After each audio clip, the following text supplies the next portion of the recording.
एक माँ जब अपनी बेटी के कमरे में चाय लेकर गई तो वहाँ का खौफनाक नजारा देखकर उसकी रूह कांप गई, क्योंकि उसकी बेटी किसी अदृश्य शैतानी ताकत के कब्जे में आकर छत से बिल्कुल उल्टी लटकी हुई थी। दहशत से भरे इस माहौल में जॉन कॉन्स्टेंटाइन नाम के एक मशहूर शिकारी की एंट्री हुई, जिसने बड़ी शांति से अपनी सिगरेट मेज पर रखी और खिड़की के पर्दे खोल दिए, जिससे सूरज की रोशनी अंदर आते ही लड़की के अंदर बैठा शैतान दर्द से तड़पने लगा। जॉन ने एक पवित्र चीज उसके माथे पर लगाई, जिससे शैतान तिलमिला उठा और एक भयानक आवाज में जॉन को चुनौती देने लगा। शैतान ने शरीर छोड़ने से इनकार कर दिया और यहीं से जॉन और उस खौफनाक दानव के बीच एक जानलेवा रस्साकशी शुरू हो गई, जिसके बाद जॉन ने तुरंत एक 3 फुट का भारी शीशा मंगवाया और टेलीफोन के तार से एक फंदा बनाकर उसे खिड़की पर टिका दिया। उसने वहां मौजूद सभी लोगों को चेतावनी दी कि चाहे कुछ भी हो जाए अपनी आंखें मत खोलना, लेकिन मंत्र पढ़ते समय एक आदमी ने अपनी आंखें खोल दी और अगले ही सेकंड शैतान ने उसकी पूरी उम्र चूस ली, जिससे वह आदमी पल भर में बूढ़ा होकर मर गया। लड़की ने अचानक जॉन पर हमला किया, लेकिन जॉन ने उसे जमीन पर पटककर अपना मंत्र पूरा किया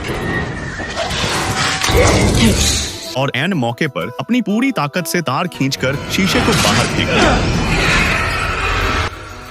जिसके टूटते ही शैतान हमेशा के लिए खत्म हो गया और लड़की होश में आ गई। कमरे से जाते हुए जॉन की नजर दीवार पर बनी भाले की एक रहस्यमयी तस्वीर पर पड़ी, जिससे उसे एहसास हो गया कि नर के नियम टूट रहे हैं और शैतान धरती पर अपना असली रूप लेकर आ रहे हैं। इस सच का पता लगाने के लिए उसने अपने दोस्त से पवित्र जल और खास बंदूकें ली, क्योंकि जॉन को फेफड़ों का कैंसर था और उसके पास जीने के लिए सिर्फ 3 महीने बचे थे। फिर भी उसने डॉक्टर की बात अनसुनी कर दी। अपनी जान बचाने के लिए जॉन गैब्रियल नाम के फरिश्ते के पास गया, लेकिन गैब्रियल ने उसकी मदद करने से इनकार कर दिया और उसे नियमों का हवाला देकर वहां से भेज दिया। हर तरफ से निराश होकर वह मिडनाइट नाम के एक शक्तिशाली आदमी के पास गया, लेकिन उसने भी जॉन को वहां से भगा दिया। जिसके बाद एंजेला नाम की एक पुलिस अफसर जॉन के पास आई, जिसकी बहन ने अस्पताल की छत से कूदकर जान दे दी थी। एंजेला जानती थी कि उसकी बहन ऐसा कभी नहीं कर सकती, और जब वह बाहर गई तो खूंखार राक्षसों का एक झुंड परछाइयों से निकलकर उस पर टूट पड़ा।